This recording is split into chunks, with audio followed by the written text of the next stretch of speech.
Puluhan mahasiswa gabungan yang terdiri dari UKMPA Edelweiss Politeknik Negeri Loksemawe, UKMPA Umpal Universitas Malikus Saleh, UKMPA Jipala Yayan Loksemawe dan Kuartir Cabang Pramuka Aceh Utara melakukan aksi cabut paku di pohon pasca pemilu 2024. Ketua Umum UKMPA Edelweiss, MDK Arya Putra, mengatakan aksi cabut paku tersebut dilakukan sepanjang Jalan Pasee hingga kawasan reklamasi, dan paku yang terkumpul berkisar 3 kg.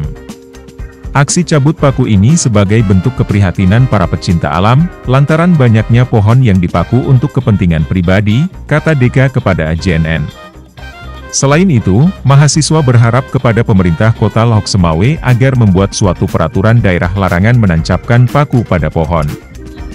Sementara itu, Sekretaris Dewan Kerja Cabang Pramuka Aceh Utara, Usman, mengatakan pihaknya ikut tergerak untuk melakukan aksi bersih-bersih paku di pohon setelah melihat banyak pohon yang digunakan sebagai tempat pemasangan alat peraga kampanye waktu kampanye pemilu. Kegiatan kami ini aksi cabut paku pasca pemilu. Jadi, kenapa kami membuat kegiatan ini? Pencabutan paku pada pohon yang berfungsi sebagai penghijauan. Jadi kami mewakili pencinta alam Pulau Loksemawe.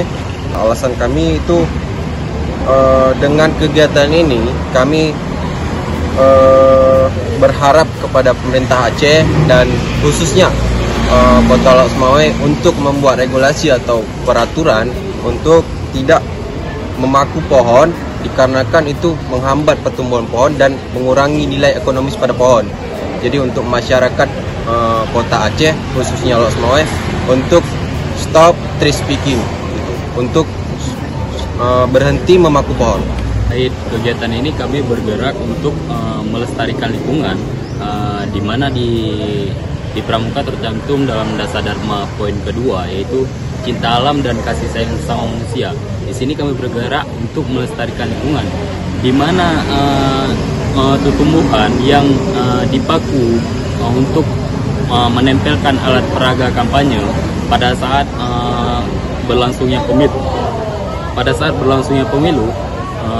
Di sini dari kami dapat menyimpulkan bahwa hal tersebut dapat merusak lingkungan, terutama yaitu pepohonan dan tumbuhan yang ada di sekitar wilayah Kota Loksemawe saat ini.